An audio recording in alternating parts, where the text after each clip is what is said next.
দিনাজপুরের পার্বতীপুর মধ্যপাড়া কঠিন শিলা খনি থেকে প্রতিদিন ৩ শিফটে উত্তোলন করা হয় গড়ে ৫ থেকে ৫,৫০০ মেট্রিক টন পাথর। বছরে উৎপাদন ক্ষমতা প্রায় ১৬ লাখ মেট্রিক টন হলেও বিক্রি কমে যাওয়ায় খনির ইয়ার্ডে জমে উঠেছে প্রায় ১২ লাখ মেট্রিক টন বোল্ডার ও ব্লাস্ট পাথর, যার বাজার মূল্য প্রায় ৪০০ কোটি টাকা। আপাতত আমরা ব্যবসা টোটালি বন্ধ দিচ্ছি। দেখি যদি পাথরের দাম কমে সেক্ষেত্রে আবার দেখা যাচ্ছে যে আমরা পাথরের রিপোজিশন দেওয়ার পর পাথর আইনা আবার ভাঙতে পারবো। বোল্ডার পাথরের যদি রেট কমে দেয় তাহলে বাইরে নিয়ে আসি ভাঙি বিক্রি করলে পড়তে হবে। সর্বোচ্চ বেশি 5 বিট সাপ্লাই আর বোল্ডার পাথরটা সাপ্লাই কম। দেশের বিভিন্ন স্থানে বড় আকারের পাথর পাঠানোর পরিবহন খরচ ব্যয়বহুল হওয়ায় খনি কর্তৃপক্ষ লাভবান হচ্ছে না। তাই খনি এলাকায় রেল পরিবহন ব্যবস্থা চালুর দাবি জানিয়েছেন খনি কর্তৃপক্ষ। সরকারি নির্মাণ প্রকল্পে এই পাথরের ব্যবহার বাধ্যতামূলক হলেও আন্তর্জাতিক মানের ও তুলনামূলক কম দামি পাথর আশানুরূপ বিক্রি হচ্ছে না।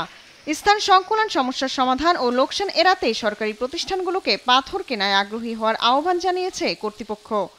রেলে পাথর বহন করার মতো যদি সুবিধাটা আমাদের দেওয়া হয় তাহলে আমরা মনে করি যে এখানে অনেকাংশ আমাদের কাজ করতে অনেক প্রতিবন্ধকতা থেকে আমরা মুক্তি পাবো। যেভাবে পাথর নিচ্ছি, এভাবে পাথর নিয়ে আমাদের ক্যারিং কস্ট পাশাপাশি অন্যান্য খরচ মিলিয়ে আমাদের পোষায় না। যদি রেলওয়ে ওয়াগনটা খুব সুন্দরভাবে ওনারা এটাকে পরিচালনা করে, যদি আমাদের মেরামত করে দেয়, তাহলে আমরা রেলওয়ে ওয়াগনের মাধ্যমে আমরা এই খনির পাথর বিভিন্ন জায়গায় দিতে পারবো।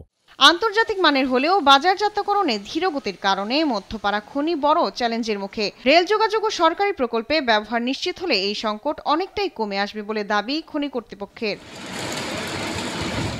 শায়লা খান, নিউজ ডেস্ক, দেশ টিভি।